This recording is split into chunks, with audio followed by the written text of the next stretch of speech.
LaKeith. Yeah. Real quick, as we get into this, just wanted to open up by saying, did America F around and find out after this last election, given that we are now past the 100-day mark of Donald Trump being in office? I think we've effed around and we have found out every single day since this administration has come into power. I agree with you on that. I agree with you 1,000%. You know, one thing that's actually, shocking to me is when people say, I didn't know it was going to be like this. I find that to be shocking because I have to be honest with you. He lies. He is a pathological liar. Do not get me wrong. But a lot of the stuff that he's doing, he said that he was going to do, that he was going to implement. And I think what gets me is when people say, well, I didn't believe him. I thought it was a joke. And I'm always like, did you not see what happened last time? What about last time made you think that he was joking? Because hopefully he only has one more term. Although we know that there are talks about creating a third term for this man, but he only has one more term. Why not go all out on this final term? I'll put it to you this way. Me personally, when people say like, oh, I didn't think it was going to be like this, or I didn't think he was going to go that far, or whatever it is, I think of one of two things, which is like, one, I don't believe you. I agree. Or two, you have not been taking this seriously. You know what I think it is, though, Keith, if I could be honest with you? Because they were talking about it during the last election. I think that his rhetoric and what he says speaks to the heart of so many people. His out-and-out racism is okay with the American population by and large. By the American population at large, I mean those who keep voting for him. Yeah. There's no way you can convince me that it's not. You are okay with his mindset. You are okay with his racism. It speaks to you to your core to a certain degree, because I think that America is okay with a dictatorship as long as it's a white man in power that's going to keep white culture and society going forward, the Western European culture, as long as it's going to take everything back to yesteryear. Yeah. Because right before we came on, I said that he's 70 years old. So he's 79 years old. He's yearning for a time where things were different. During those times where things were different, white men were in power. White men had the absolute say. I think his rhetoric speaks back to that, and it produces a mindset or activates a mindset in his voters where it's like, I would like things to be like that again. I would like things to go back to what they were. Hence the slogan, Make America Great Again. It's simply talking to make America a time where white men were ultimately in charge. Because I saw this viral video on Instagram the other day where a white Uber driver was delivering some, not Uber, I'm sorry. He might have been DoorDash or Uber Eats, was delivering some food to a black man's house. I know he didn't probably know that it was a black man's house, and he was wearing a Make America Great Again hat. They had a slight back and forth, but he was like, you have an issue with me wearing my hat? He said, I have an issue with your hat being a symbol of racism. Like, yes, it's synonymous with the swastika at this point. Literally, that hat and that slogan is synonymous with every racial word that's come out of this man's mouth. And I think that America, but those people who vote for him are okay with that form of racism. I think the issue that we're seeing now, though, with all the protests at these local hearings when these Republican officials go back to their constituents to talk to them, is the issue isn't necessarily about racism. It's about, why aren't you stopping the economic impact on my money, on my household? On my family and friends. It's not about the racism at all. It's about the economy in and of itself. To your point, I will give this to Donald Trump and his and the machine that's behind them, right? In the sense of they tailored their message to a population that felt as though it was being left behind, that it was being disenfranchised, that it was being forgotten about. With all the new advances and rights that marginalized groups were gaining or have gained over the course of time. And he tailored his language and his party to speak to them in a way that was just so covert, but at the same time still overt in the sense of, if you know how to read in between the lines. You think it was covert? I think to a certain extent it was. By that, I mean, you can't get on there and call someone a nigger anymore, a fag, a dyke, any of those things. You can't say those things anymore. Before, in the 50s, 60s, you get on television, you can just drop the N-bomb when you describe black people, and it was like, okay, no big deal. In this particular era, you can't just flat out say that. You just have to more so use kind of this passive language. Are you talking like dog whistling? Exactly. Yeah. Right? You have to use more so this passive language. And he articulated that very well. I mean, for us, we heard it, and we were like, no, this doesn't really feel as though it's that covert. But when you really look at it on the grander scheme of like some of the worst things anyone's ever said, you're like, this isn't really necessarily that bad. And not to mention the fact that because it wasn't just so outright racist or prejudicial, we can't necessarily like say like, oh, cancel him because this is just a terrible language. But also the appeal of Donald Trump is the fact that in a lot of white people's eyes, and even some black people's eyes and Latinos and Asian eyes, he's aspirational.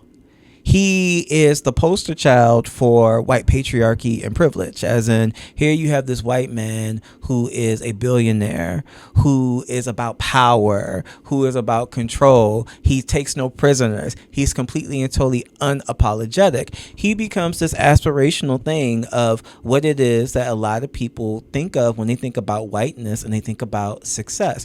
Never mind the fact that he's probably one of the most inarticulate presidents we've ever had. Right? But he does represent and does speak a certain language to a certain population that just eats up everything that he says without questioning it, without even verifying it, without even really kind of thinking critically about it.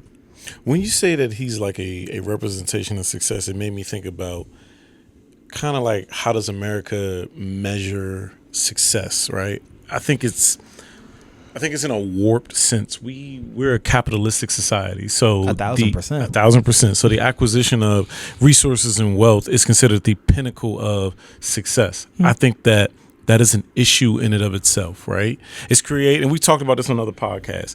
It's created a lot of problems, a lot of political problems and historical problems in the past for us.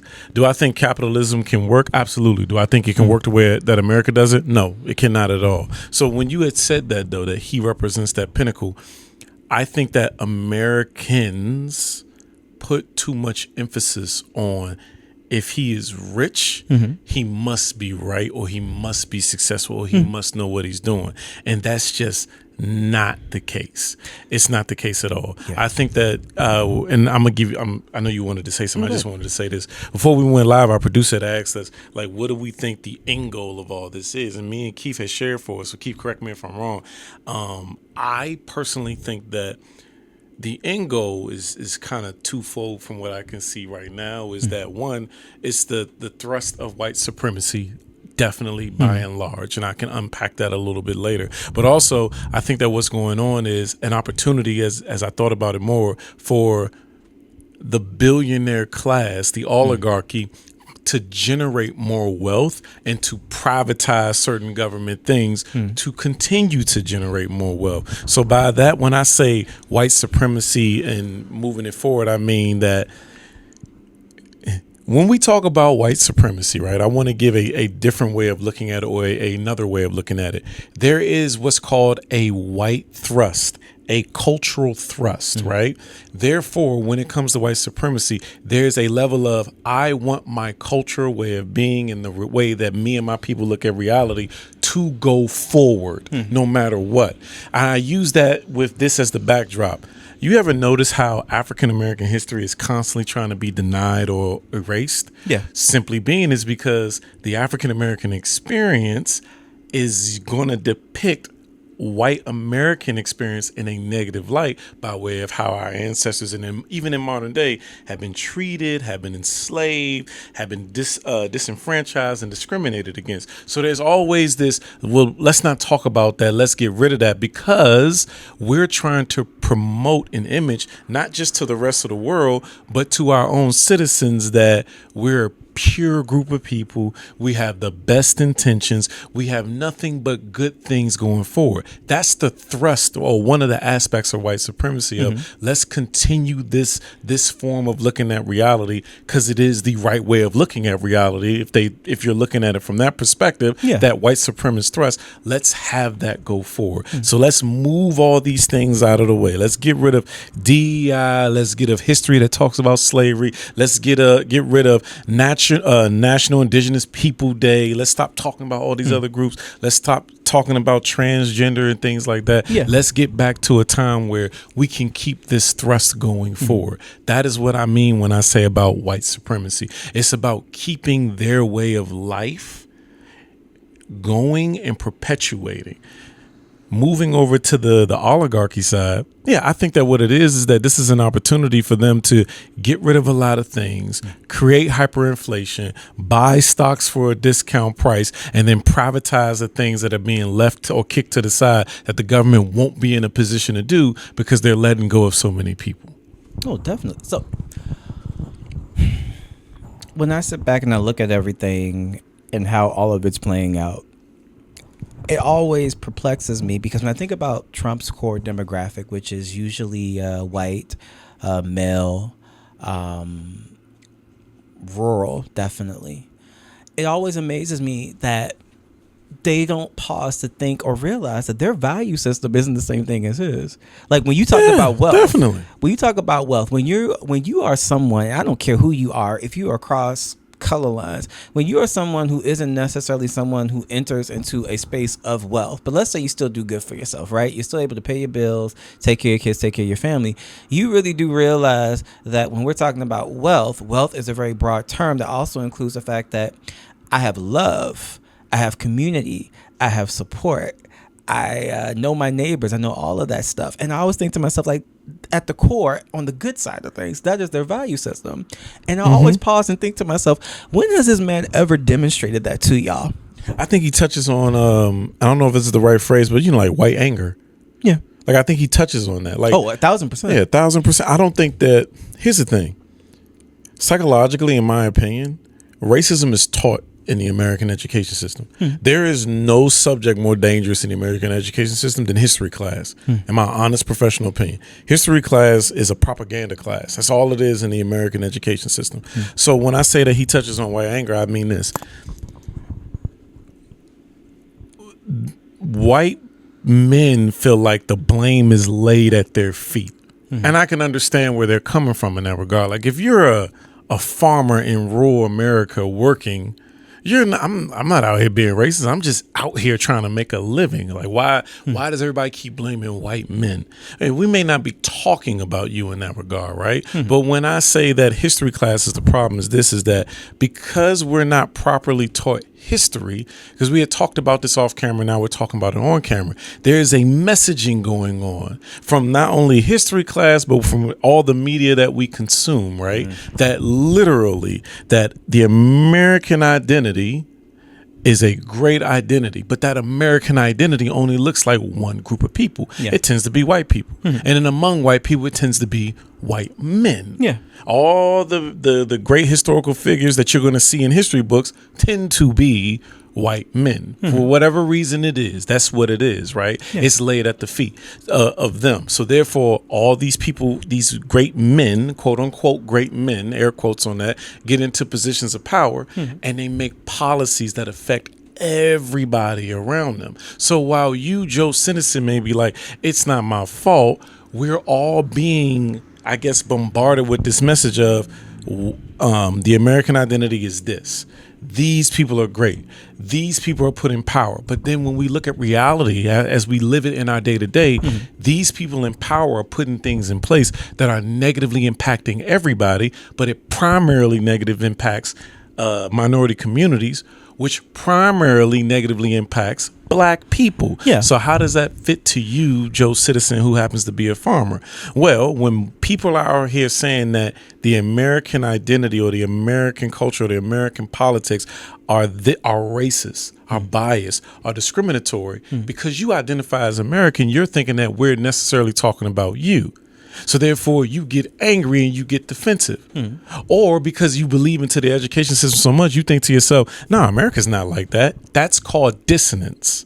You're feeling dissonance because people are telling you that their lived experience is a problem, is detrimental to their mental health, their emotional health, their physical health because of how America is. But you've been told your whole life that, no, we're not like that.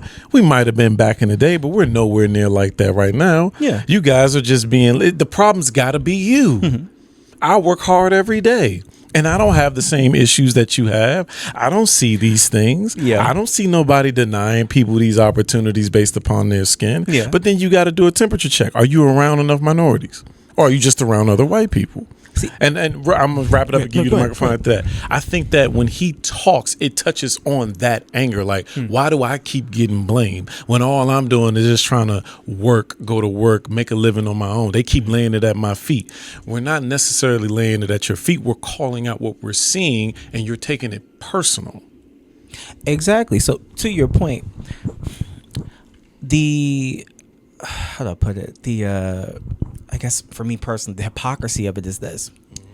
We're a country that loves to celebrate our history when it's in our favor, but we're also a country that when we tell that history and it's not in our favor, we want to point out and say like, well, no, that's still not an issue to this day, and we really shouldn't have to focus on that. Which I always think to myself, you can't have it both ways. For instance, no, you can't sit here and tell me that like, okay, well, we believe that a constitution that's over 200 years old is still valid to this day, and we're going to follow it to the T because this constitution is solid and even to this day has a lot of validity to it, and it still carries over and still influences American life to this day. And then at the same time tell me that, oh, slavery ended over 200 years ago. You guys got civil rights in the 1960s. That isn't impacting today's life. You can't have it both ways and say history is very still present and strong to this day, impacting us to this day. And then on the other side say like, no, it's not, just because it doesn't suit the narrative of that side. I don't think America sees slavery and the civil rights movement as a real problem. I saw this quote online that says the reason why black people never got reparations for slavery is because America at its core doesn't think it was really an issue. Like they don't think that the civil rights everybody likes to try to point to something so far ago, as long ago, when it's never really that far. I personally do not think that America views slavery as inherently a problem, or it was a problem at the time. I think that too many people look at it as that's just what they were doing at the time. They don't call it out for what it is, because why are we trying to erase it from history and teaching it? Like teaching proper education in history.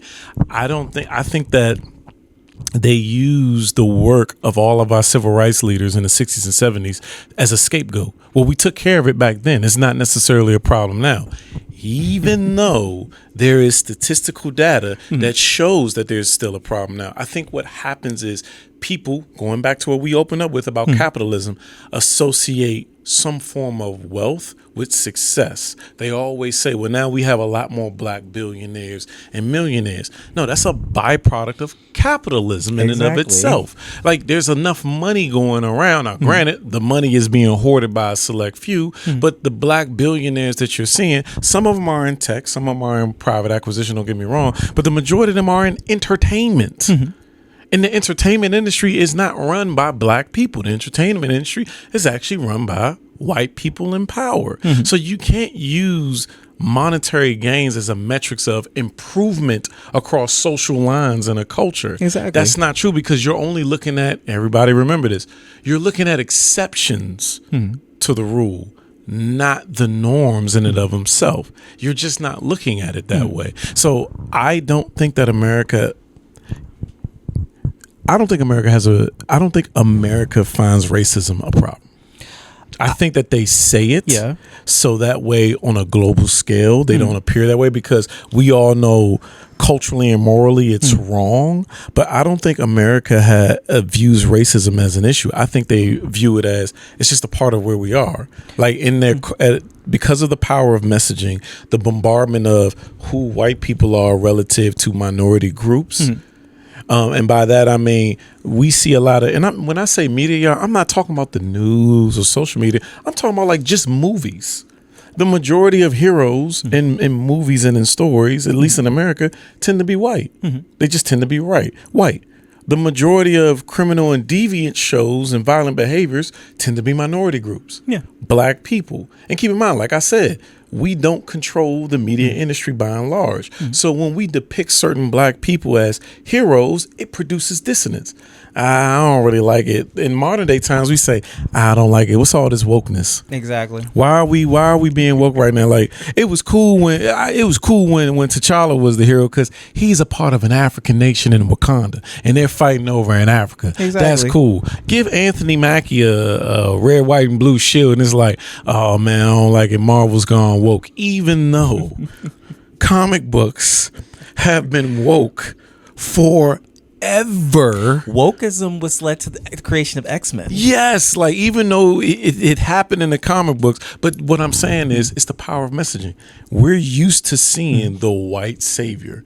Anything other than that in another group is considered, it produces dissonance, cognitive dissonance, meaning that what I'm seeing does not match my internal view of reality. It's making me feel frustrated, anxious, whatever it is. It's a problem. Well, to your point, because you could take it even broader, America, in that regard, we said like, well, America doesn't really have an issue with slavery and how all of that played out, or even civil rights, because or to your point, so how civil rights work things out. America also doesn't have an issue against sexism, homophobia, ableism. Only time, but I will say in this particular era that really fascinates me when it happens is how they'll use some of those prejudices, flip them, and weaponize them against like even the same people, whoever they want to weaponize against. By that, what I mean is this. Now we're on this whole wave by our federal government to kind of weed out anti-Semitism at the college level and universities, when the reality of the situation is anybody who's paying attention can see you are weaponizing this to get rid of brown people who are maybe of Palestinian support or descent and deport them.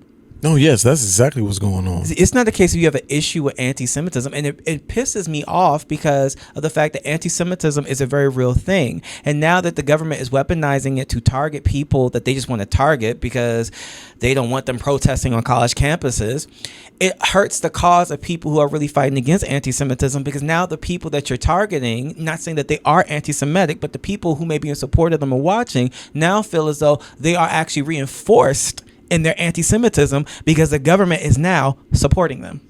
No, I see your assessment. Can I double back real quick to the point? Because when you was talking, it made me think about it. Like, for instance, what we're talking about is the power of messaging, media, history, things like that. When you said that it's being weaponized as an opportunity to deport brown people back to other nations, it made me think about that. Prior to this current administration, DEI was a thing. Yes, it was dying off. Sure, you could say that, but the awareness of the contributions of other groups of people to the American culture was becoming a thing. You won't have a movement like that unless you get white people to buy in. So when I say that, I mean, even then, to get that buy-in, there had to be a level of deconstruction in white people's mind based upon what they were taught historically to be like, well, no, like diversity is a good thing. Nah, like there is fallacies with history. The moment that we started to make progress towards that direction, going back to white supremacy and that thrust that I talked about and how it's being weaponized now, there was a strong push from the opposite direction saying, no, America's going soft, America's changing, America's getting DEI, America's getting woke. We need to go back to what was, there's this, I want to point out to everybody, as Keith was saying, it made me think of that example, that there's this big thrust to go back to what is considered to be a true America or a normal America. Then that is that white supremacy thrust of, no, we don't need all these terms. We don't need all this transgender things. We don't need all this black and brown contribution. Black soldiers doing this, female soldiers doing that, females doing this, Hispanic people doing that, Asian people. No. We get all that stuff out of there. Let's just go back to real hardcore American patriotism. Notice how everybody, whether you're Republican, Democrat, independent voter like myself, whatever your background is, notice how when they say let's go back to hardcore patriotism, it's the getting rid of anything that is non-white. Just think about that for a second. That's what I mean by that survival thrust, the white supremacist thrust. It's the removal of those things. Even when America was moving marginally into a direction of, no, we need to be more inclusive. We need to include all these things in there. There was a stronger push from the other side going, yeah, man, get all that out of there. But the crazy thing is when I hear, well, two things. Everything that you just described in regards to like when people were talking about their lived experience and people were saying, well, this is just wokeness. We need to get back to the core of just being good old strong Americans. In my mind, I was just thinking to myself, so essentially what you're saying is you don't want America to develop a consciousness. And I'm not even talking about a consciousness in the sense of black consciousness, queer consciousness, or anything like that. I'm talking about actual conscience. Yeah, because he recently there's a deal going on. I mean to cut you off. You're right. There's a deal going on with one of the nations in Europe where Trump wants them to remove provisions of hate speech before they United can go Kingdom. Thank you so much for that. He wants them to remove provisions of hate speech before they can go forward with the deal. Even though that has nothing to do with the deal at all, he doesn't like the fact that they have provisions on hate speech. Exactly. So, which is why, like I said, I don't think America at its core really has a problem with racism. Well, no, because then we'll hide behind like, well, freedom of speech. Meaning they don't see it as an issue, everybody. Go ahead, keep it. No, because then we'll hide behind like, well, this is my constitutional right, freedom of speech, yada, yada, even though most people don't even fully understand what that means. I just think that for the most part, when we have these conversations, which I can get sometimes can maybe feel like cumbersome, as in like particularly when we talk about pronouns and preferred pronouns, it's like, well, no, that's just too much. That's only two sexes, In my mind, I always think to myself, again, you're just fighting against the fact that you just don't want us to have a conscience, and you don't want to accept the fact that we are a very diverse country with a multitude of people with different lived experiences that deserve acknowledgement, even if you feel as though it is cumbersome or just too much. No, I agree with that, Keith. Like when you brought up the pronouns thing, like whether you agree with it or not, what's wrong with calling a person what they want to be called? Because people want to sit there, and again, I just hate when people say things and they don't know what they're talking about. No, because there's only two sexes. It's like, well, that's not accurate, because then how do you explain people who are intersexed? They're born with both sets of genitalia. You can't just say like, oh, there's just two sexes. No, there's actually different variations. Now, I understand one is more a rarity than the other, but you still can't concretely say, oh, there's just two biological sexes. It's like, well, then tell that to somebody who's born with both sets of genitalia. That's just not 100% accurate. But to your point, it goes back to this idea of America being a certain type of way that benefited a very certain type of group. And the reason why that works so well is because even if you weren't a part of that certain type of group and you were just kind of like maybe 2 steps away from it, 3 steps away from it, you still reap the benefits of it in a kind of offset type of way. So to your point, when you talk about when people argue, well, there's more black billionaires than they've ever been before, it's a case of, so that's wonderful, but that's just one offset that reaps the benefit of a system that takes advantages of the majority of people that participate in it. No, I agree with you on that regard. Yes, it's I call that spillover. If you want an easier way of me explaining this, it's spillover. There's so much wealth being hoarded that if your product, to your example you gave, if your product is entertainment via black artists, there's no way that you're not going to pay that product, that artist money to keep doing what they're doing, or that athlete to keep doing what they're doing. But to your point about about artists, it's so funny now too, because even for them, they don't even make the money they're supposed to make. Like streaming has killed them, and capitalism has allowed streaming to kill them. Because here's the crazy thing about streaming. You don't even have to explain to people or to the artists like how that whole system works in regards to how much they're going to pay you. The only thing they have to say is, well, we're going to pay you like 30 cents for every time this song is played, without giving you a justification of like, well, why am I only getting 30 cents? So even in that regard, it's a situation where like those offshoots and people in positions of power, they're not even really in positions of power. Those offshoots, for instance, those black billionaires that we mentioned that are entertainment, they didn't even become, particularly if they're musical artists, they didn't even become billionaires because of their music. They became billionaires because they had other business, because they recognized that music itself outside of touring.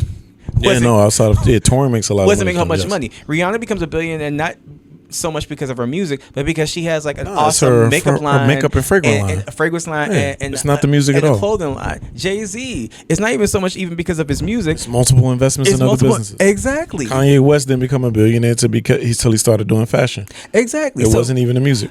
Exactly. So the offsets or these offsets of success or things like that, it's always a case of, like, to your point, yeah, they're the anomaly in the situation. But even when they're the anomaly in the situation, if you break it down and look at it, they're still getting screwed in their own ways. Because again, guess what? They may be billionaires, but they're not the multi-billionaires like Elon Musk or Jeff Bezos or Bill Gates. Shout out to Bill Gates, who's actually a billionaire that actually has developed a conscience.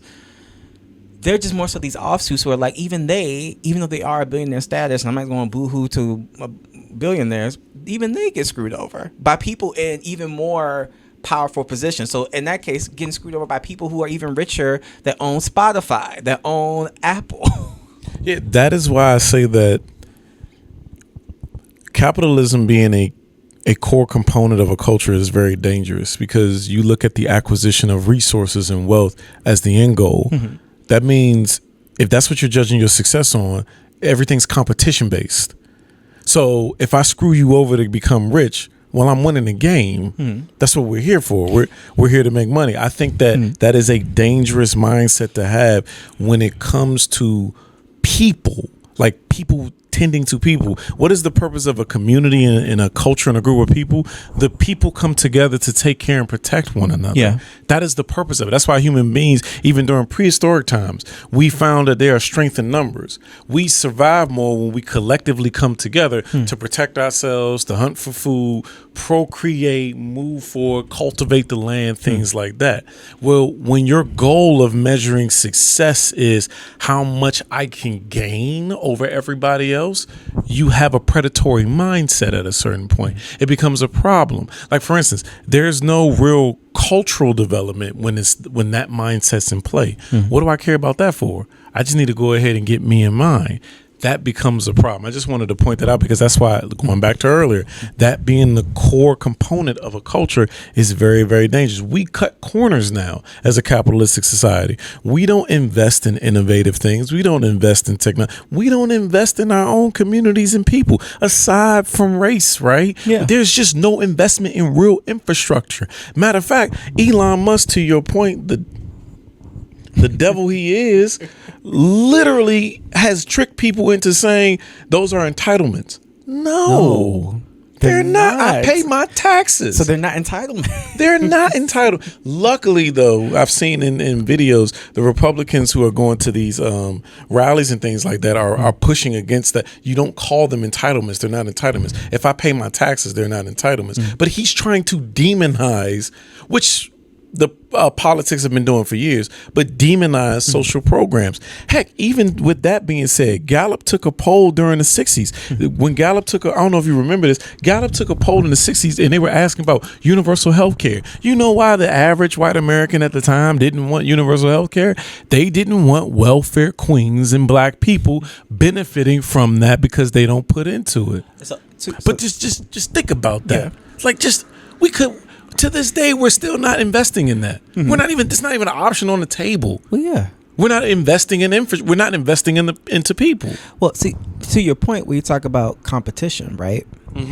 That is the reason why when people ask the question of, well, do you think that racism is going to end? Do you think poverty is going to end? Do you think any of the other prejudices that come with capitalism ever going to end? I'll be like, no, because there's always going to be there's always going to be a situation where somebody is going to have to feel as though they have to maintain and be in a position of power. Absolutely. And the only way that you can be in the position of power is you have to figure out and justify, whether it's legitimate or illegitimate, a reason as to why you can deny access to certain resources or certain opportunities or wealth to other people. Hence why, again, like you said, the whole messaging piece, I will say this, even though it boils my blood, this particular administration did a wonderful job of making DEI a dirty phrase. They sure did. They made woke a dirty phrase. They made DEI dirty phrase. They did a really good job messaging on that. Imagine living in the era where diversity is a dirty and bad word. To want to be mindful of trying to figure out how can we include as many people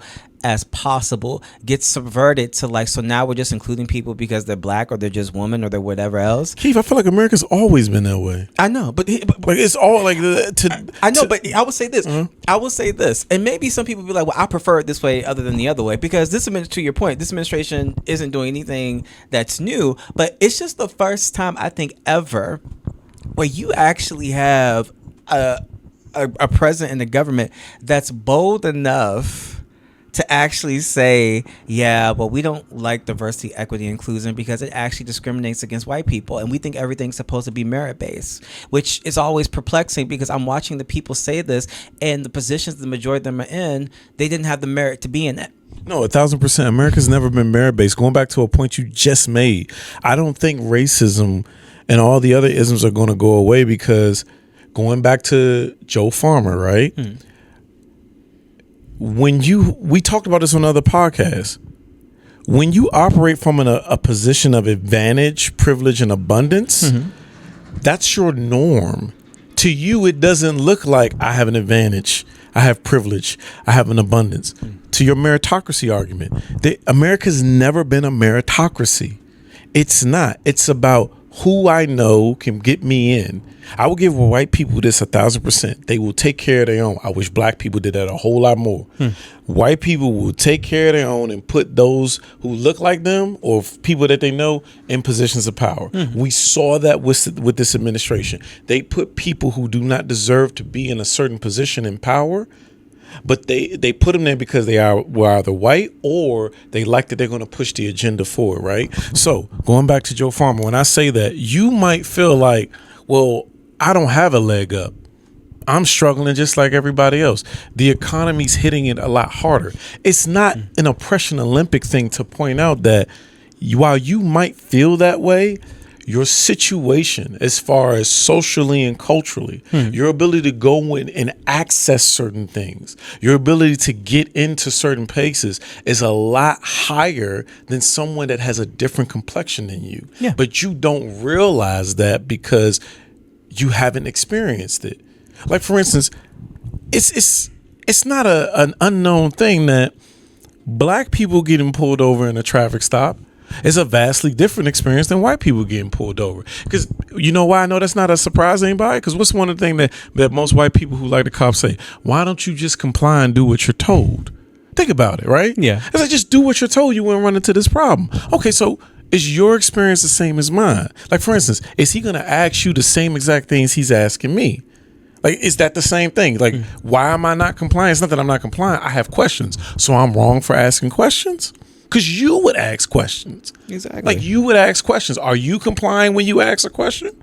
Or am I not complying when I ask a question? Like, which is it? When you're used to operating at a certain level, to your point, you're not going to want to step down. Of course, it's ultimately what it comes down to. But that certain point that you're operating in, to you, it's like a fish in water. Does a fish truly know what water is? Nah, I'm just in what I'm in. This is life. This is what it's supposed to be. But the moment that someone comes in and talks about, all right, let's make it a true merit system. Yeah. I see that here you're only hiring one group of people. Let's see if we can pull from here. Next thing you know, you look into those other groups. People are like, well, nah, their scores are higher. Their performance is a little better.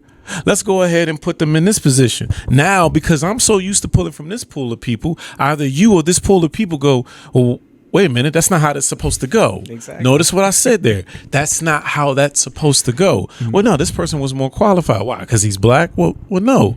It's his scores. It's his performance. It's his letters of recommendation. Well, what made you even go look over there? Well, we're trying to be more inclusive. See, yeah, if you didn't even go look over there, you wouldn't have known. You would have just stuck with it. Would have been my turn. It would have been my shot. See, it's funny that you mentioned that because I gave an example to a mentee about what it is when we're talking about diversity, equity, inclusion. I gave it in a very simplistic way, right? So let's say we're the top law firm in Washington, D.C., right?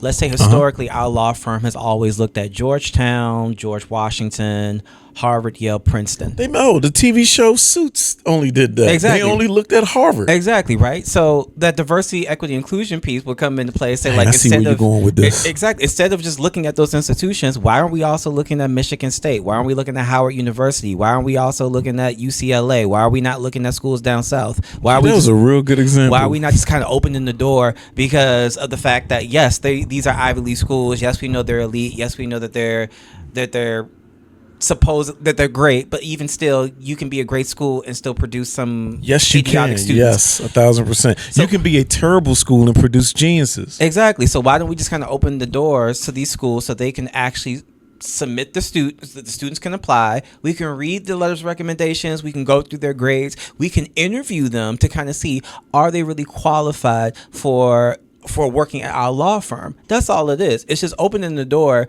to other people in other places that otherwise would not necessarily come to our law firm because we're just so hyper focused on local private institutions and then the bigger institutions. But Keith, that was a good point because if you look, like literally that was a great example because I actually liked the show Suits. I thought it was entertaining. But as you said it out loud, you're only looking at Harvard graduates, right? Exactly. That means you're only going to get, it's kind of crazy how it perpetuates itself. That means you're only going to get a certain type of student to employee that has a shared vision as you, a shared cultural background as you, a shared ideological view. There is no diversity of thought, as like Charlie Kirk and all those people like to say. Like they want a diversity of thought. They don't want diversity of thought. And to your point, everyone's talking about, well, it needs to be merit-based. That's right. We need to get rid of DEI. I don't recall any executive order ordering the top elite institutions in the country to tell them, we are now going to make it illegal for you to have legacy admissions. That's a really good point universities as well. Some of the universities had to police themselves and say, like, okay, well, if you guys are forcing us to get rid of DEI, we're also going to get rid of legacy admissions as a part of like our process of deciding who's going to come. I don't see an executive order outlawing that for institutions, because that is something that historically, let's be honest, that was left to the discretions of the institutions, and most of the time is the reason why you oddly enough pause and realize that's interesting that you guys have like 6 generations of people who went to Princeton. Right. You're producing the same type of people with the same cultural background, with the same worldview, with the same mindset. Legacy admissions perpetuates that thrust. So when they say like DEI, because we want to create a more merit-based system, I laugh at it because my thing is this. If you guys want to create a merit-based system, I would see a whole lot more executive orders that would eliminate certain things that give certain people advantages. But yet the only thing that you guys targeted was, well, we don't want you guys to include race as a factor in admissions, or we don't want you to include race as a factor as to race, gender, whatever other identity qualifiers as a factor as to how and why you're going to create your curriculum or let people into this institution. Yeah, which is when you say that, it makes you think back to like when certain groups of people, certain white people say, why do y'all make race, why is race a part of everything? Because in our day-to-day living, like you just pointed out, race is a part of everything. Oh, that's so nice. I'd be like, because you guys create this thing called racism, and you get mad at the fact that we mention it when you guys have built our world around it. I didn't call my ancestors didn't call themselves black. 1,000%. Like literally, like we live in a racist society that has a racist system and infrastructure in place that bars us from getting access to certain opportunities and resources. But when we call it out, you're saying, why is everything about race? Because my day-to-day living is about race. You think that, I never went to Georgetown when we were teenagers. Like the area of Georgetown. You know why I didn't go? Why? Why would I, as a young black teenager, need to be around Georgetown? I'm not about to catch the Metro bus out there to be eyeballed by all these white people and feel uncomfortable. So you know what I do? What? I stay where I'm supposed to stay at. Notice what I said. I stay where I'm supposed to stay at, around other black people. Because I know if I go out there and somebody gets uppity with me and disrespectful, they're going to call the cops on me. They're going to call them on me. Not that person. On me. Brian, where did you get this from? I see it every day. When I turn on the news, when I turn on the TV, you're not outright saying it, but the subliminal message is there. You rather I stay on my side of town and you stay on your side of the town. And that's just that. White ice is colder. take what we gave you, make lemonades out of it, but don't make too many lemonades because we'll come and burn your tree down. Brian, what analogy is that? I'm referring back to all those famous black towns back in the day that did better than their white counterparts. Main example, Tulsa, Oklahoma, prominent black town. They stayed on their side of the tracks. They made wealth. They did all their skills with their labor. They built up a community. And what happened? It gets burned down. It gets burnt down. What was it? I forget which city it was where they dropped the bomb on a black community. Well, there's a couple. One, there's Push in Philadelphia. That's it. 1985. Push in Philadelphia. They dropped the bomb on them. Oh, yeah, which of course in hindsight was one of the worst things you could possibly do, because the simple fact that, one, you had this quote unquote militant black group, which really wasn't all that militant, but it was just a case of, because they weren't necessarily compliant and coming out of the house, some genius thought, oh, well, let's just drop a bomb in the middle of West Philadelphia. Or when the United States Army was doing chemical testing in I forget which black neighborhood it was, but they did. You can Google that. United States Army conducted chemical testing on a black neighborhood, airborne pathogens, to see what would happen. Or right during Reconstruction, Union soldiers went into this black town and told, keep in mind, this is the North, mind you. They went into this black town and forced everybody that was black in there to stay there. You cannot leave. If you leave, we'll shoot you. Everybody in there died. Like, everybody died. Women, children, everybody. See, to your point about history, two things really. One, we don't get taught these things. These are things, everything that you mentioned was everything I either learned in college because I was an African American studies major, or after college when I just happened just to kind of either be watching a documentary or I got curious on my own and wanted to read books. Social media, was it TikTok University they call it? TikTok University, IG campus, Facebook college. Exactly. Yeah. So that's the history that people don't want necessarily told, because again, to your point, it goes to this idea of like, we don't want to discuss that because we don't want to make particularly white kids feel guilty, which always perplexes me, because in my mind I always think to myself, why wouldn't you think white kids not think about being abolitionists or being part of free riders? Ibram X said that. He said, why do you think, like, that was actually that was actually very telling psychologically, right? Yeah. Like, you know for a fact that there's a possibility that they're going to identify with the slave owner and not the abolitionist. And the issue is, to your point, when black people get hit with that question, or even get hit with a remark of like, why are you guys so hyper focused on racism, is because the simple fact that throughout history we can find, and it's been proven with facts and evidence, there has been some sort of sabotage by some sort of white person or white people or government in positions of power. Because even if you don't want to go that far back into Reconstruction, which I always encourage black people and white people, check out that era. Yeah, that was that was amazing sabotage by the U.S. government. My goodness. But even if you want to take it 50 years ago, look at the Black Panther Party. Yeah, no. That was how they formed, what they were trying to do, and how they were sabotaged by because Nixon of the Black Panther Party, right? Because it's fear of black rage and black militancy. When the reality situation, all the Black Panther parties were saying was this: we want black people to be autonomous. We want to have political powers, be able to self-determine. We want to feed our communities, and we want to be able to protect ourselves. Even if white people and police officers think they can come in here and assault us and violate our rights, right? Simple stuff.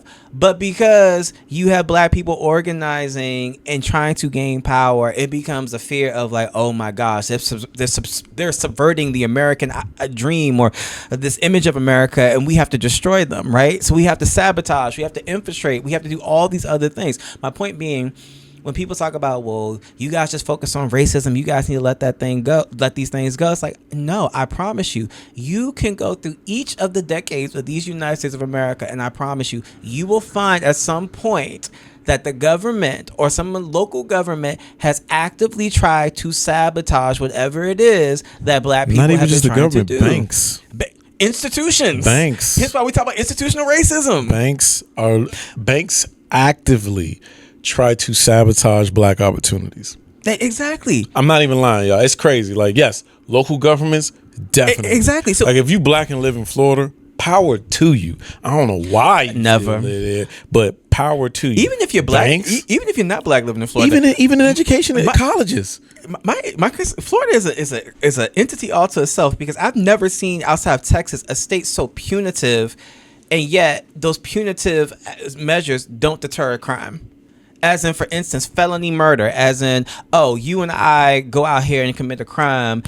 We go out here and commit a crime as in, like, we rob a liquor store, but I'm the one that ends up shooting the clerk. You're the one who stands behind and calls the cops. But they're going to charge you and say, like, hey, we're going to charge you felony murder, which comes up to life, because the reality situation is, had you not tried to rob this store, your friend would not have shot them. But in their minds, like, it's a deterrent to stop people. No, we've from doing already those things. learned statistically that harsher penalties does not deter crime. Economic opportunities deter crime. But Florida aside, because it's always something and another thing, not just when I say economic opportunities, access to jobs. I'm not just talking, no disrespect to anybody that works there. I'm not talking about your local McDonald's or Burger King. Access to jobs that provide a cost of living deters crime. But that has to be a desire to really want to share wealth. As in, like, one having to really be humane enough and ask themselves, could I live with not being a billionaire and allow other people to live maybe just as good as me? And they work just as hard as I do in whatever role that they're in. No, because money is a means to an end. And I'm going to say this in closing. I don't think that'll ever happen. Like, if you're a billionaire and you have a good heart, there's nothing wrong with that. Like, and then people always talking about we got to stop demonizing the billionaire class. I saw that under a post. You know the movie The Burial by Jamie Foxx, where he's a lawyer? Yeah. And, you know, he's talking the scene where he's cross-examining the billionaire that screwed over Tommy Lee Jones' character. I went to the comment section and they were like, we got to stop demonizing the billionaire class. And somebody luckily wrote, you do realize that this is based on a true story where the bad guy was the billionaire, right? Notice how messaging has gone out to where people will view the rich billionaire as the good guy in spite of every horrendous thing they've done. But I digress. To my main point, what I'm saying is this. Money is a means to an end. I want to make, this is my personal opinion, it's not a fact, but this is how I look at it. Money is a means to an end. The end is always power and control. Power is control. I don't think people who are in a position of financial success will give up their money because then they give up power. The ability to have power and control is more addictive to, in my opinion, than money is. So that's why I like having someone that goes, I'll give up my wealth in order for everybody to prosper. While that's genuine, and there might be some people out there, by and large, people aren't going to do it because I have access to power. I have access to control. I have access to this politician. I have access to that person. People don't give up power because power is addictive. It is seductive. It is also the thing that ruins relationships. If you want to have power and control in your relationship, good luck. It won't last long unless that person is completely fine with being subservient. But I don't think you'll ever get rid of that because money grants access to power, and power is too addictive to let go of. But we're at time. Hope you enjoyed this episode. Tune in a couple of weeks for our next episode here at Force Therapeutics with your host, Brian, Dr. B, Dr. LaKeith. Take care. Be safe.